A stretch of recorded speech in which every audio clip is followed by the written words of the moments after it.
logged for that purpose. 20 million calls. That's like everyone in Florida calling Expedia in 1 year. At a support cost of roughly $5 per call, that's a $100 million problem. So why weren't customers receiving their itineraries automatically? The answers were pretty simple. The customer had mistyped her email address, or the itinerary ended up in her spam folder, or she deleted the itinerary by accident thinking it was a solicitation. Compounding the problem was that there was no way on the website for customers to retrieve their itineraries. O'Neill and Moody took their data to Dara Khosrowshahi, then the CEO of Expedia. "We've got to do something about this," O'Neill recalled saying.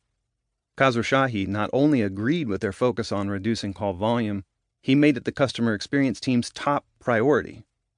A war room was assembled where people from different operating groups met on a daily basis, and the group was given a simple mandate: save customers from needing to call us. The War Room group deployed solutions for the top drivers of customer calls, knocking off one at a time. The fixes for the number one issue, the itinerary request, came relatively quickly. Adding an automated option to the company's voice response system, press 2 to resend your itinerary, changing how emails were sent to avoid spam filters, and creating an online tool to allow customers to handle the task themselves. Today, virtually all of those calls have been eliminated. 20 million support calls just vanished.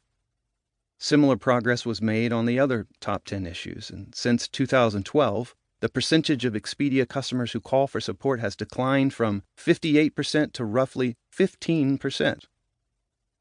The effort to reduce call volume at Expedia was a successful upstream intervention. Downstream actions react to problems once they've occurred. Upstream efforts aim to prevent those problems from happening. You can answer a customer's call and address her complaint about a missing itinerary, downstream, or you can render that call unnecessary by ensuring that she receives her itinerary up front, upstream. Surely we'd all prefer to live in the upstream world, where problems are prevented rather than reacted to. What holds us back? Looking back on Expedia's success, what's particularly hard to understand is why it took so long to act. How could the company have reached the point where 20 million people were calling for itineraries? Shouldn't the alarm bells have been ringing rather loudly by the time, say, the 7 millionth call was logged? Expedia's executives were not oblivious. They were aware of the huge volume of calls. It's just that they were organized to neglect their awareness. Like most companies, Expedia divided its workforce into groups, each with its own focus. The marketing team attracted customers to the site. The product team nudged customers to complete a reservation. The tech group kept the website's features humming along smoothly. And then the support group addressed customers' issues quickly and satisfactorily. Notice what was missing. It was no group's job to ensure that customers didn't need to call for support.